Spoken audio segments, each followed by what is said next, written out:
and to the point where it will bring us, so to speak, face to face with understanding what is Yiddishkeit and how does one relate to Yiddishkeit in general, to Hashem in particular. The episode is actually a negative episode. Today's Parsha, the Torah relates how Eden, the Jewish people, first traveled from Har Sinai. You know that after Matan Torah, Eden, yeah. After Matan Torah, Eden still continued to stay at Har Cheira, which means at Har Sinai, a whole year, basically. This is where they built the Mishkan, and Lahavdil, this is where they made the Egel. It all took place in that 1 year. Then they built the Mishkan and set up the Golim, set up the camps, and now they were ready to travel. And today's Parsha, it relates how they made the first journey, the first travel. It says, this is just a parenthetical comment, that in that particular trip was planned by Hashem to be a 3-day trip straight into Eretz Yisrael. Instead, it was delayed for 40 years. But Hashem's plan was, in 3 days they go straight into Eretz Yisrael. Then there were complaints and no problems, as the Torah relates. But the first thing that the Torah tells us about this trip is that Yidden were in a complaining mood. Vayi ha'om kimisoinenim. They were in a complaining mood. They were traveling and going to Eretz Yisrael, and they were in a complaining mood.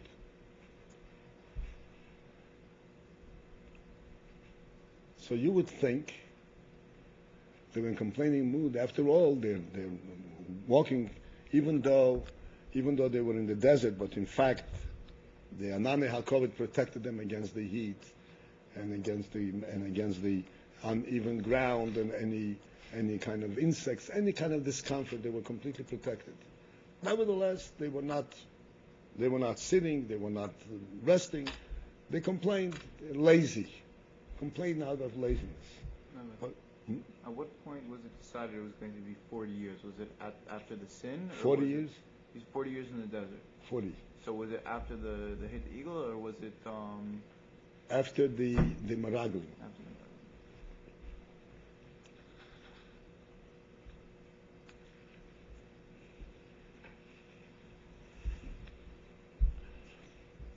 the So you would think, I said, they're moving 3 days. People will come up with all kinds of different complaints. I'm tired. I can't move or walk anymore. Although, as I said, it wasn't really reasonable, but the person can complain. But that's not, the Torah says clearly that wasn't their complaint. Look carefully. The Torah says, "Vayi ha'om ki misoinim ra be'oznei Hashem." They complained, but they weren't complaining about their discomfort. Their complaint was aimed at aggravating, as saying something negative to Hashem. Rabbi Hashem, something bad to Hashem. And that was the essence, that was the impetus, so to speak, the inspiration for the complaint. They wanted to say something to aggravate. Ra be'oznei Hashem. Ra means bad, be'oznei Hashem, in Hashem's ears.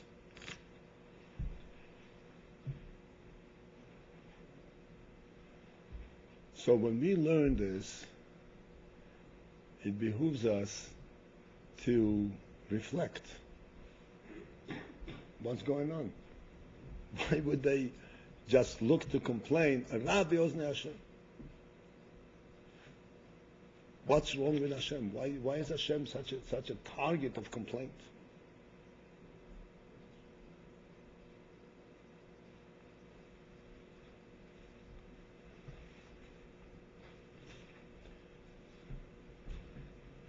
So when I thought about this, I realized that in fact this is something which we can really understand from our own lives. And it's an extremely important insight, extremely important lesson.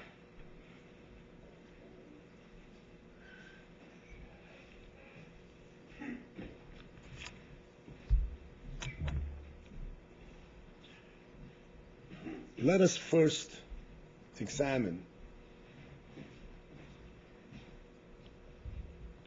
the lifestyle. Hashem gave us a Torah and set us on a path as a nation and as individuals to live the life according to Hashem's will, to be Ovdei Hashem.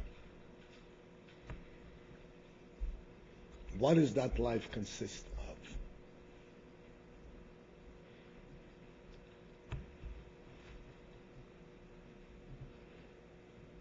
Shabbos.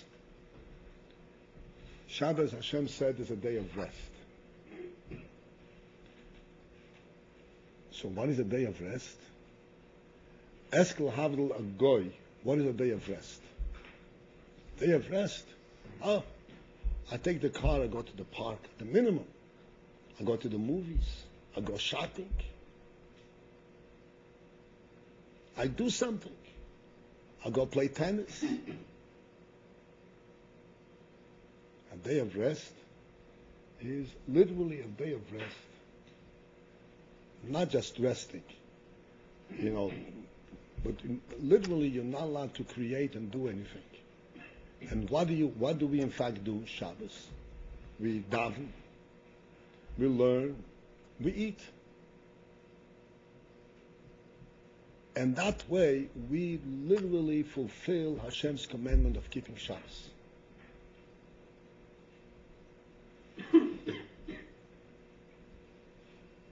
The same thing comes to Yom Tov. Yom Tov is a day to celebrate, to commemorate. So again, ask in the street, how do you commemorate? Oh, you shoot fireworks. You go make parades. You do something. What do? We go to shul, we daven, we sing, we have a meal, and the meal is the center of the whole celebration. The big meal in the home. Not a meal someplace in a big fancy restaurant. A meal on my own table.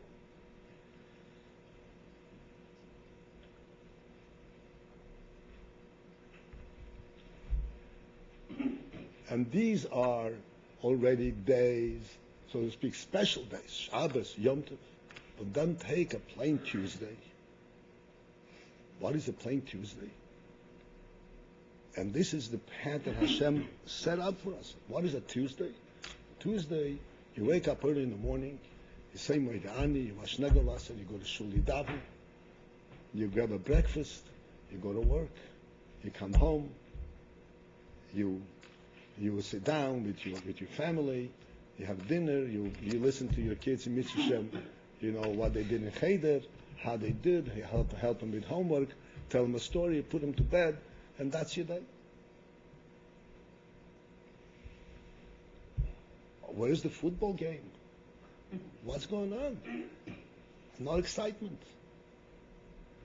No excitement. I'm not doing anything special. And this goes on day in, day out, week in, week out, year in, year out. And then, with Hashem's help, Hashem gives us His blessing.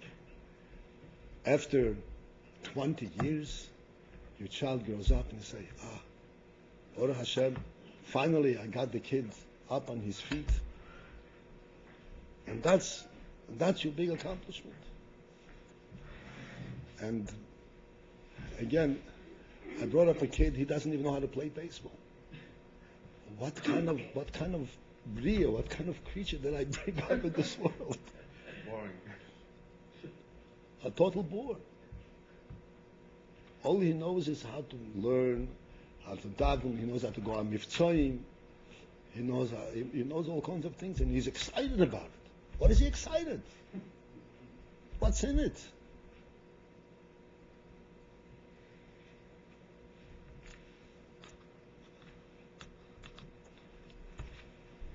What's underlying all of this? The people who are the Eden, the Gemara says, Azin Shaba'umes Yisrael. What Azin mean? Azin means the most audacious, the most daring. Az ponim. Huh? Oz. Not Oz, strong. Az means daring, in your face, you know. Right. The most daring. Azin Shaba'umes Yisrael. Okay.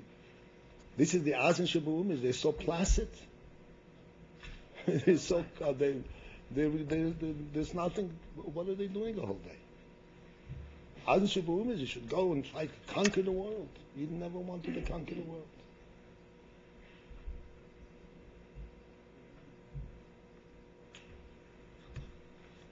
Just yesterday, there was a piece of news. On the news, on simple news, there was this big football player. He was a quarterback. Now, I don't know what football is, I don't know what a quarterback is, but I understand that quarterback is the most important player in a team. Is that correct? Anybody knows? Yeah. Correct, right? And he was a quarterback in some national, very special team. So you would think that this man has finally made it. And he should be happy and satisfied. Look, he made a career. This man went motorcycle riding without a helmet, got into an accident, and he is destroyed. I mean, I'm not wishing him any ill. What is his name? Huh? What is his name? His name? That's too much for me. Don't push it.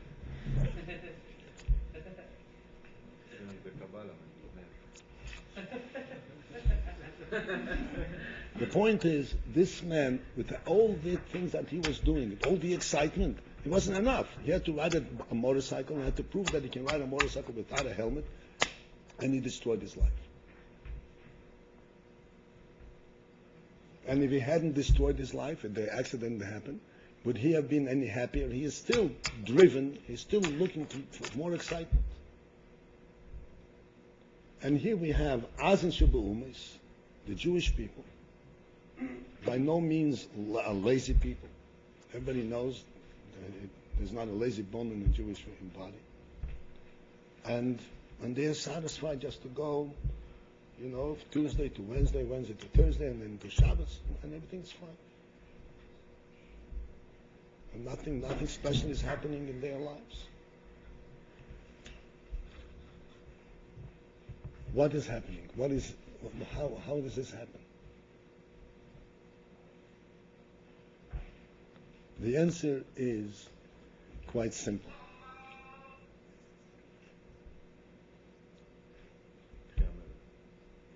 The answer is quite simple.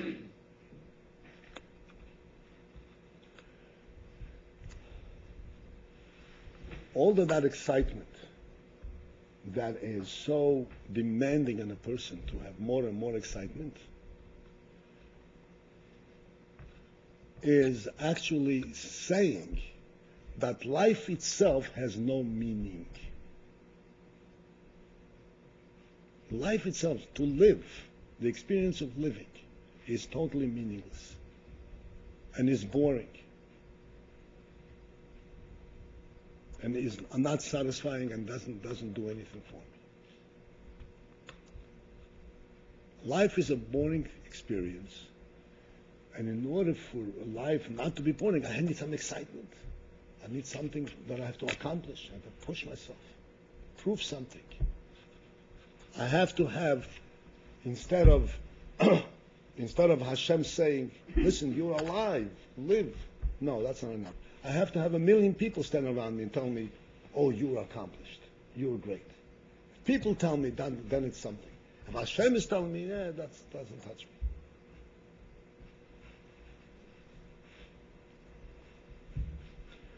What is the underlying ingredient? What is the underlying spirit of Jewish life? It's important, very important that we understand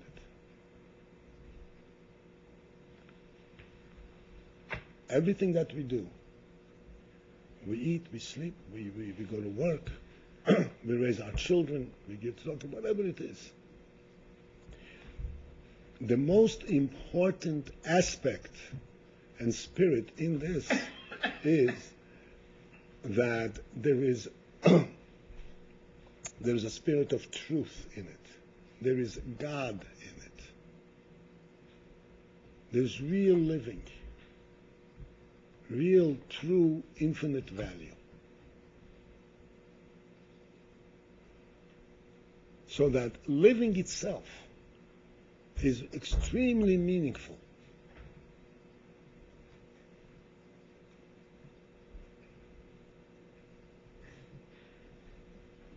David HaMelech expressed it, and he said, we say it in Tehillim, everybody knows this pasuk, Ach sho'alti meis Hashem, oiso avaki, shivti meis Hashem kol mechaya.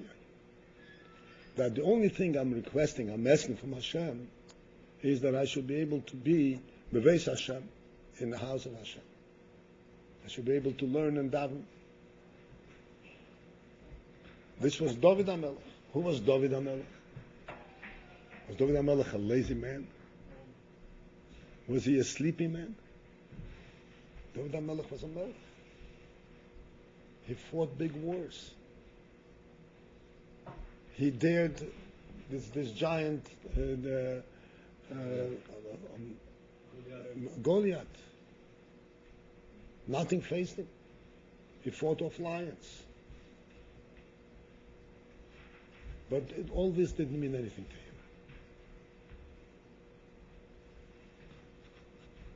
to him. So, clearly we're talking about David HaMelech. But we for ourselves have to understand what kind of life, what does it mean that Hashem took us as His nation and He declared us as being Avdei Hashem. It means that we are truly capable of appreciating and recognizing that just to live in this world, in Hashem's world, and seeing the greatness of Hashem's creation, and recognizing, especially if you learn Torah, recognizing the wisdom of Hashem's Torah, and fulfilling the Hashem's mitzvahs, that is real life. Zeh chaim, this is living.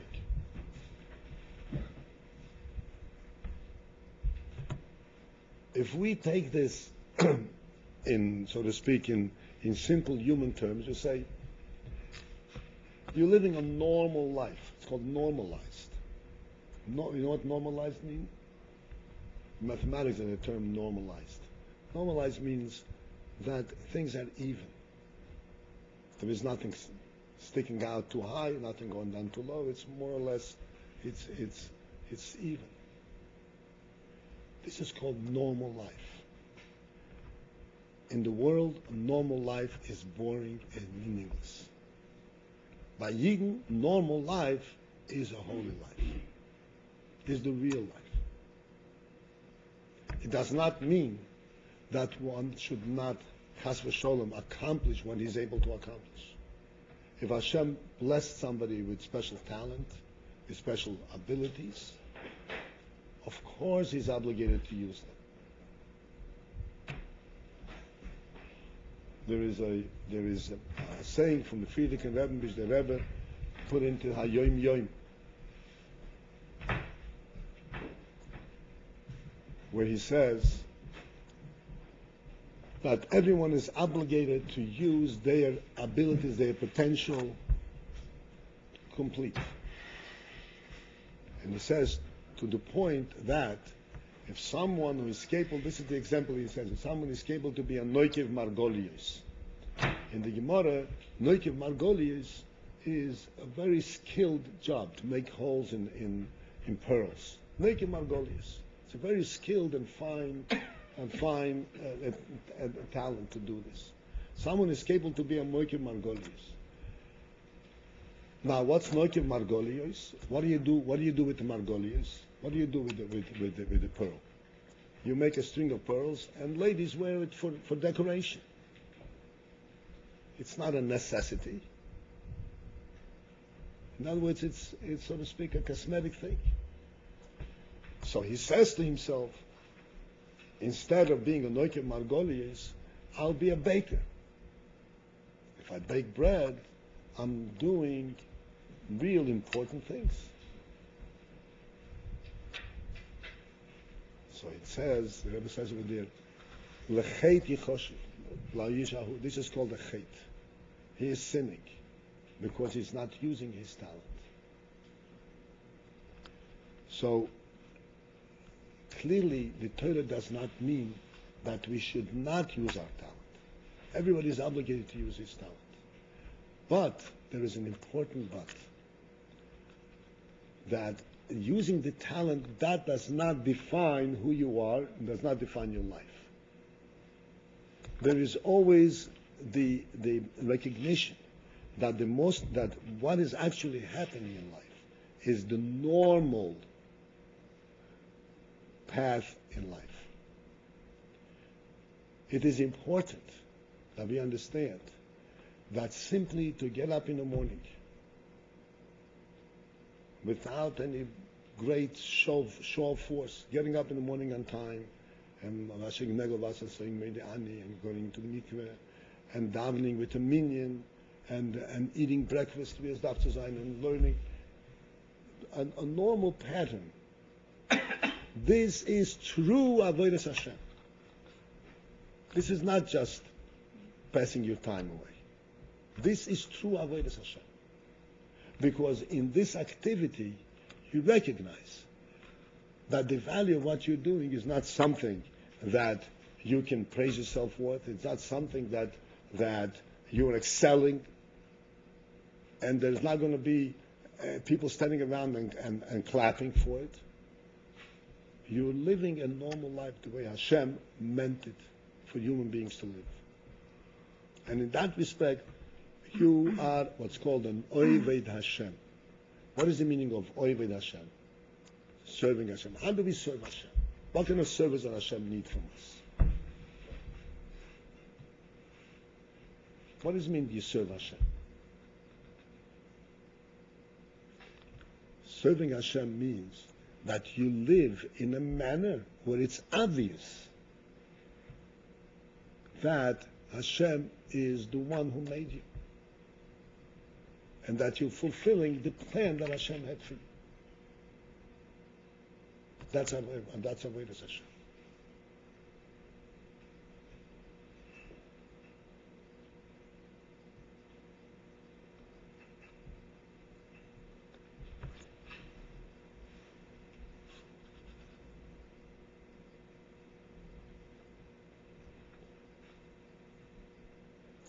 I mentioned many times that which the Gemara says,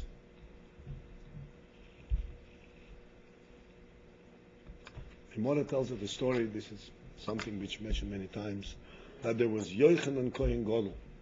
There was this great man called Yochanan who was a Kohen, and he was a Kohen Gadol, which means he was a very great scholar and a very holy man. This was in the time of the second Beis Hamikdash.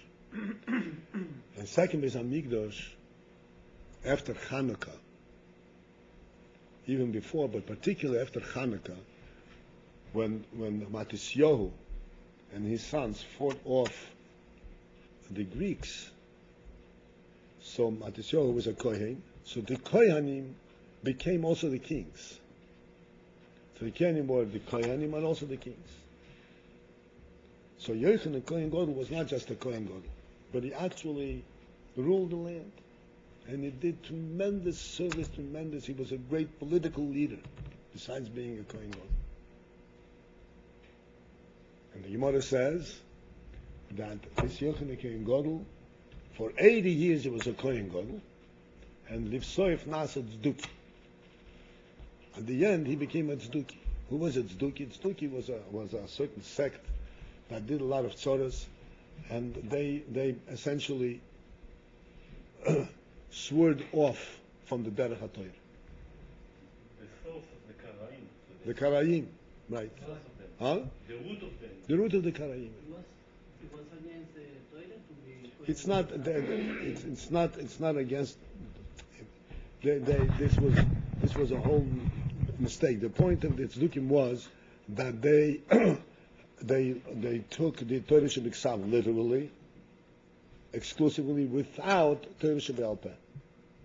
They rejected Torah Shebe'al Peh. That was essential. So everybody asked this question. This Yochanan Kohen Gadol was such a great man,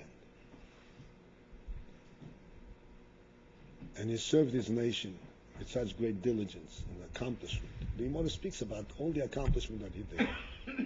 Then he became a tzduki. How is it possible? How did he fall down like this?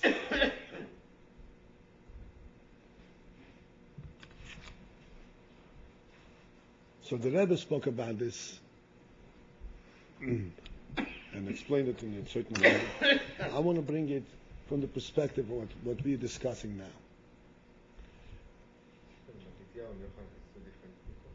Yeah. This was an offspring of his many generations later. I want to speak from the perspective that we are talking now.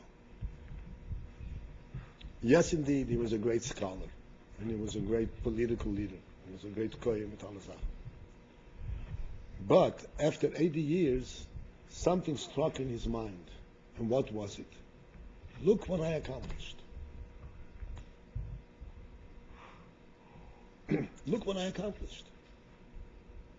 And he became excited and touched, not by the fact that he was serving Hashem, he was an Eved Hashem, and that he was actually going in Hashem's ways, that is Hashem's nation, Hashem's world. But look what I accomplished. And look how people recognize who I am. And that, in one instant, can destroy the person. This is punkt de hepech of the Derech Hashem that the Torah gave us. There's actually a play on the word. The Gemara says, "Livsoif nasa tzduki," right? Somebody says, "Livsoif nasa tzduki." Tzdukim comes from the word tzedek. The tzdukim, the reason they were called tzdukim is because it originated with a man called Tzodek. He was Bemis Natan, he was a great man, but he said something, and because of that, these Talmidim misinterpreted what he said. But it comes from the word Tzodek. So he says, Tzduki also means tzedek, righteousness. At the end, he became righteous. This means he became righteous in his own eyes. He started seeing himself as being a righteous man. It's not a question of kfira, no. It's a turn in the mind. What should matter? What is the underlying spirit of Jewish life? Is that I'm living in Hashem's world with Hashem's neshama, and I'm living in Hashem's Torah. No matter how great I am, makes no difference.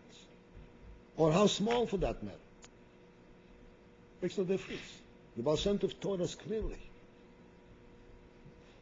As long as I'm using all my faculties and everything that I have, then the main thing is that I'm doing Avodas Hashem. When he turned to look at himself and he started valuing his accomplishment rather than the fact that he is an Eved Hashem, this is what completely threw him off the path. In one instant, completely threw him off the path. Then he can be at the summit of a mountain and fall down all the way to the bottom. Because what holds a Yidden up, it says the godly spirit, it's the Amunah. This is what holds him up in his avodah.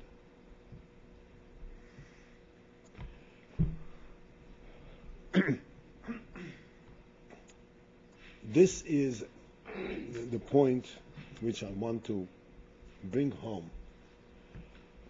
Here we are, okay. Everyone here, as I mentioned many times, comes from all kinds of, the background, all kinds of backgrounds. Some more or less are straight and healthy, some from a totally sick background. Makes no difference. The point is that here we are adults, and we are basically at the beginning, so to speak, on the bottom in terms of Jewish scholarship. Some more, some less, but basically there isn't, and the chances of us here to really rise in scholarship is very slim because the constraint of time. When a person starts at Rabbi Akiva, this great Rabbi Akiva, he started at 40, but he went away for 24 years. And then he became Rabbi Akiva. It's not an easy thing. So that the challenge over here is that we start reflecting on ourselves. If I were outside, then I would have gone to college, and I would have become an engineer, or a lawyer, or a doctor, or whatnot, and I would have a title to my name. I am a doctor. I am a lawyer. And I'm an accomplished entity in the world. And the world recognizes who I am. Whereas I'm here, there's nothing that I can boast about, and that the world recognizes who I am. Who does recognize who I am? Hashem recognizes who I am. And what do I recognize about myself? I recognize about myself that my life is real. That normal living is really meaningful.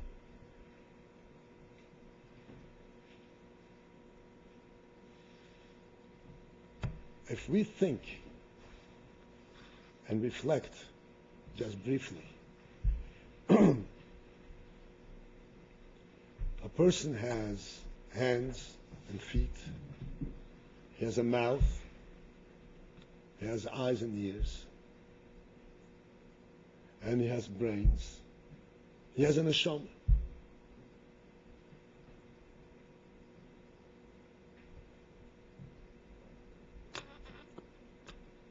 Everybody recognizes when they reflect on it that the most precious thing that he has is the neshama. This is really the most precious thing. This is a godly spark that is really eternal, like we say in davening every day. And Shoma hatahoira shiasidu litin din v'cheshbon lifnei chesed. This pure neshama that is going to report back to Hashem's throne. What did I do in this journey? This is a really pure neshama, and everybody has that pure neshama. And then he has also feet. Their feet are very agile, fast and strong. So then he says, why do I care about my neshama? My feet, I can kick a ball so well. Look what I'm able to do. What neshama? How is neshama compared to my ability to kick the ball? Or to pitch the ball? How is it compared?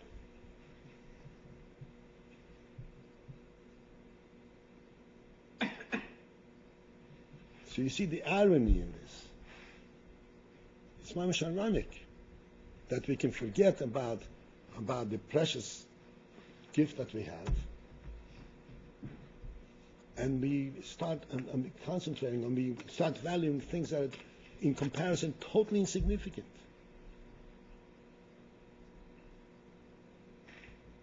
And yet, in this world, everything makes sense. Because if we lose sense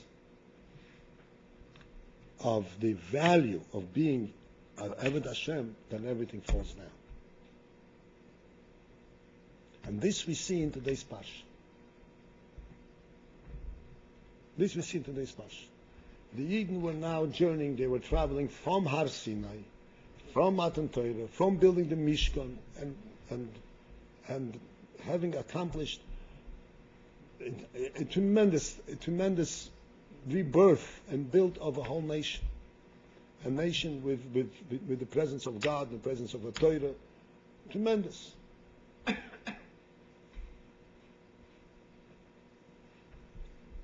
And all of a sudden they started complaining. And the Torah says clearly, you know why they're complaining? Because they are rejecting, they don't realize their relationship to Hashem. Rabbi Ozne Hashem. Hashem is interfering with my life. Hashem wants me to live a normal life, and I want to climb Mount Everest. And if I don't climb Mount Everest, what's my life worth?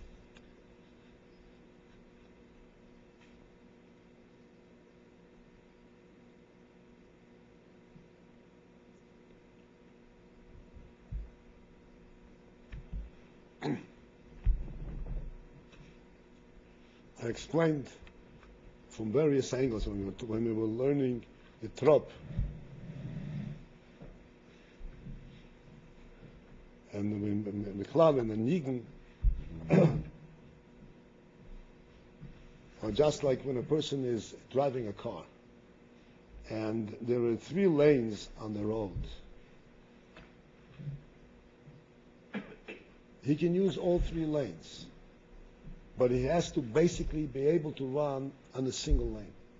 If he cannot run on a single lane, then he's not allowed to drive, even though there are 3 lanes on the highway.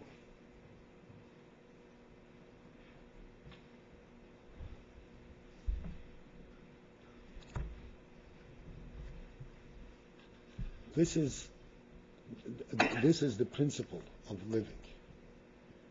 One can excel, one can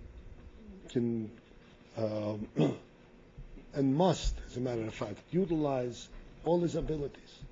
If somebody, Hashem blessed him with musical talent, he has to utilize it. Somebody blessed him, Hashem blessed him with a good head, he has to utilize it. Somebody is a scribe, is a speaker, whatever it is, everybody has to utilize their talent that Hashem gave them.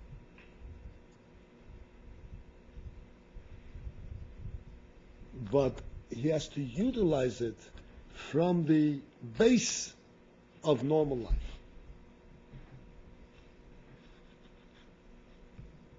A teacher who comes in the class to teach, comes to children, he's teaching them.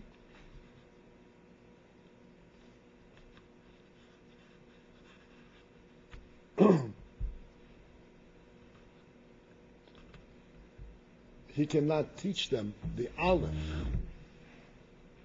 if he does not say that this Aleph comes from the Torah.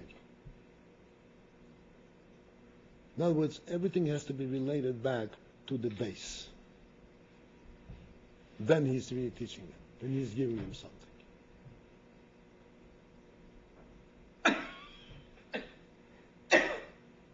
We spoke about this the other day. Learning Aleph base, for instance. Aleph base. There are 2 ways to approach learning Aleph base. One way is I'm learning the alphabet. I'm learning a means by which I'm going to be able to read what it says in the Chumash.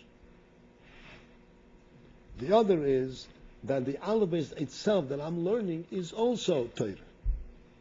I'm all the time, no matter how sophisticated or simple, what I'm doing, I'm always involved in Avodas Hashem. This is Derech Hashem.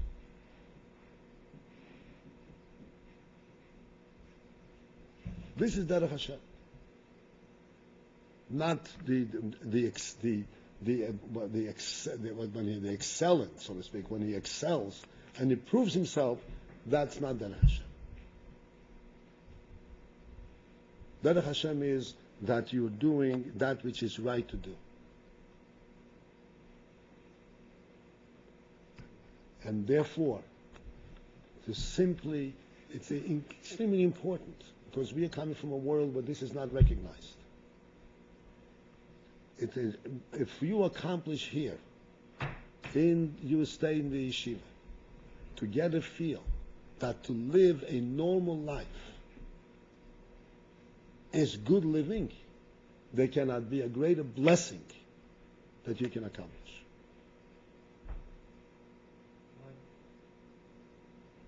Just 1 second. There cannot be a greater thing to accomplish. Then you can face life. Then you can go into life, because you have something real. Life is real to you. You know how to live from day to day. And then if Hashem blessed you with a good head or whatever talent, fine. So you use it. But you always go back to the center, to the base. Otherwise, if you fly off and you don't have a base to come back with, you lose yourself in life.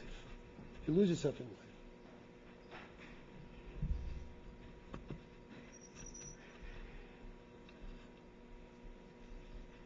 This is what, right? In singing, everybody knows that if you can be a tremendous singer and a tremendous span of your voice, but if you don't have a bass, you don't understand where your bass is, you're just going to off kilter. You're going to be off key, no matter how talented you are. You're going to lose it. Sound familiar? So many people. This is the basic life, and I said, yes, we're learning here how to learn. We learn how to daven. We learn how to do mitzvahs. But the primary thing what we learn is to be a yid. This is what we practice here. And this is what's going to set us for life more than anything else. No, I didn't understand. Like, for example, the approach to someone when someone has any kind of ability or skill. I don't understand what it means to guide it back to the base. Like you said, Back to the base means simply this: that no matter how talented you are, you understand that the real value of using your talent is to promote. You know what promote means? To promote the inyan of Yiddishkeit. That's when it's valuable.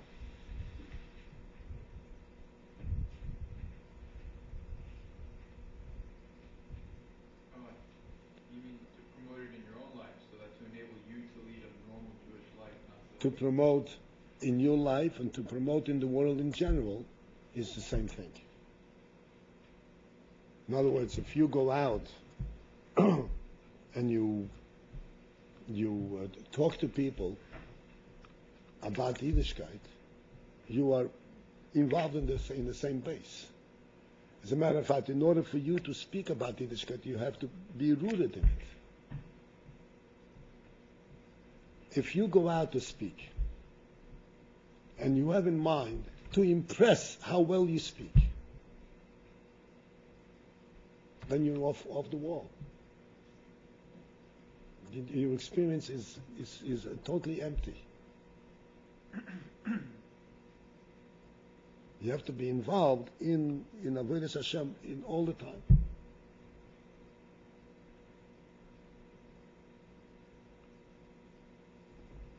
Then the life is real.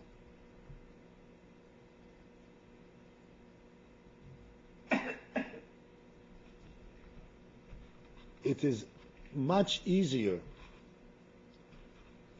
to learn even a shikul Gemara, even a shikul Chassidus, than to learn this principle.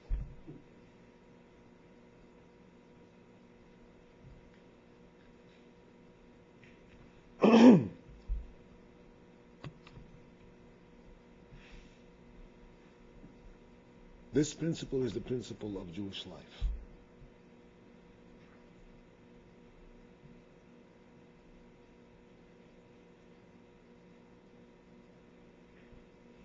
This is what permits us, with Hashem's help, to build a home, to get married, to set up a family, and to go into a routine of life, where one day is the same as the other day, seemingly, but every day lived, every minute lives.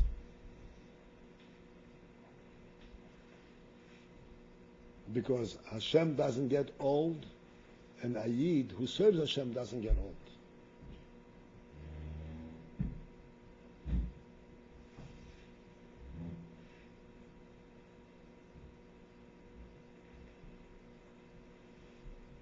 I want to ask, if a person, let's say, you said that person who speaks very good, if he goes and speaks, he gives a lecture for many Yidden, and also do a great thing by enlightening them, but he adds in him a certain aspect of his own ego and fulfillment, self-fulfillment, that, I felt good, I spoke very well. Should he do it anyway? Well, he should do it anyway, provided that he also has in mind that he wants to give the right message.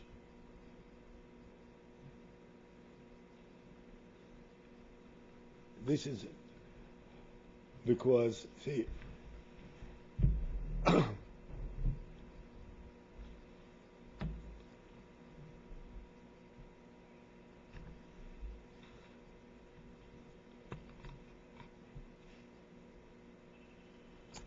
I'm going to give you an example from something which is completely strange to us.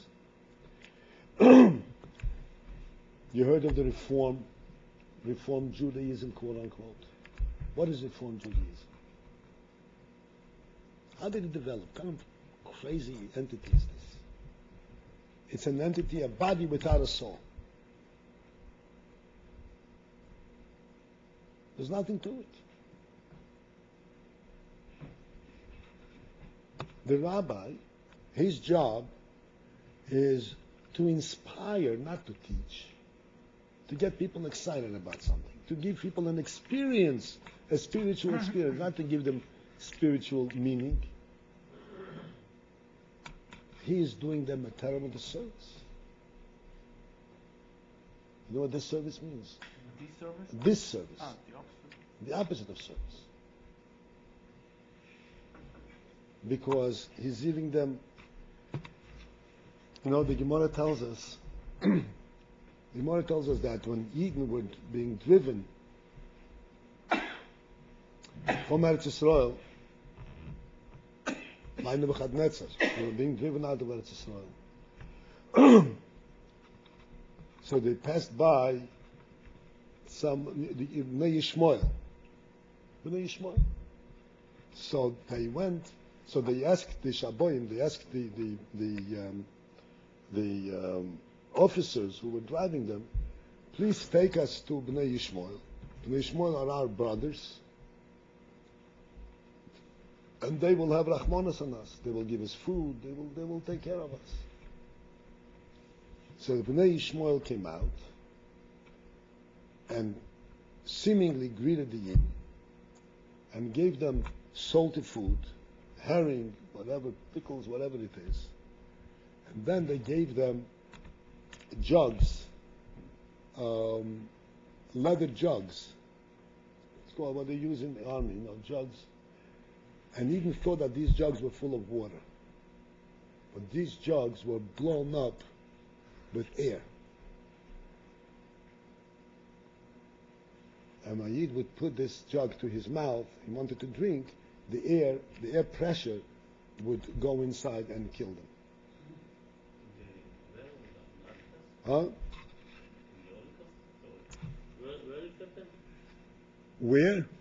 In the time of the first Beit HaMikdash destruction. So it's a noid nafuach. It looks like full of water, but it's thin. It's air.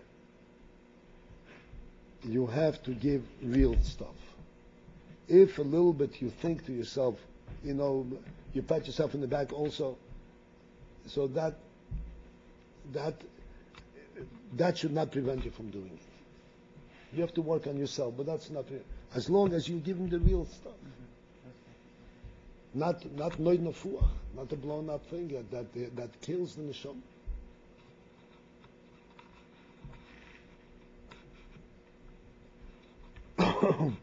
There is a saying from the Mittel Rebbe, I believe it is. The Mittel Rebbe had built up Chassidus to tremendous depth and tremendous greatness. And the Mittel Rebbe had Chassidim whom he sent around that they should go around and chazer Chassidus. In Shtetlach, they should say Chassidus. I don't know if you're familiar with the history, Mitchell, you get familiar. The Jewish history in that time is that there was a pale of settlement. That means the Tsar wouldn't permit Eden to live in certain sections of Russia. Eden always had tsars. They couldn't settle, they couldn't live, they had to live outside of the city. And they couldn't have parnasa because they were prevented from doing business, from doing the very various things. So the Rabbeim the Alter Rebbe worked very hard on settling even in little villages so that they would become farmers and have parnasa. But in the meantime, when Eden went into these villages, so they were far away from yeshivas, and far away from rabbonim, they became very simple, many of them. So the Mittel Rebbe said, I'm going to take care of you. What he did was he sent around Chassidim to visit these villages. They would stay with them a little while, a week or 2 weeks, and with Chazer Chassidus and all that. So one time, a Chossid said to the Mittel Rebbe that I can't Chazer Chassidus anymore. Because when I Chazer Chassidus, I have a feeling of yeshes. I have a feeling of a personal accomplishment, and I don't want it. So the Mittel Rebbe said to him, I'll say it in Yiddish and then translate, because in Yiddish it comes out strong, those who understand. The Mittel Rebbe said to him, Atzibel soll von dir werden, aber Chassidus sollst du chazen. You should turn into an onion, to a piece of onion, but you should chazen Chassidus. In other words, the fact that you're concerned about your avoided, that's your problem. But as long as you chazen authentic Chassidus, and you mean it, you should do it.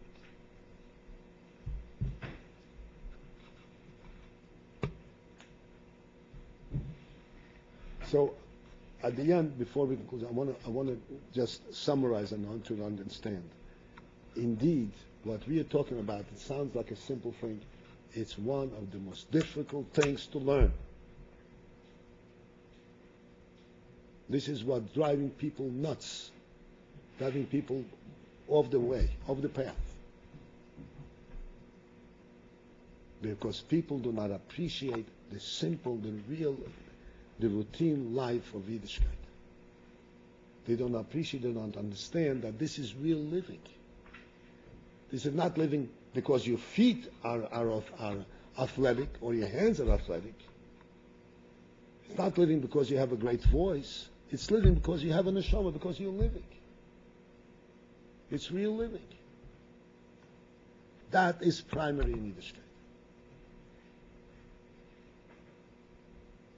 And then on top of that, you must utilize every one of your talents.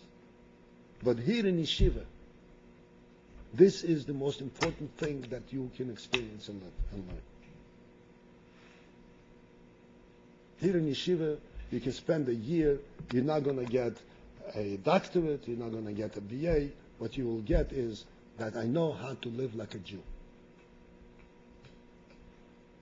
This is the greatest blessing that you can have for life.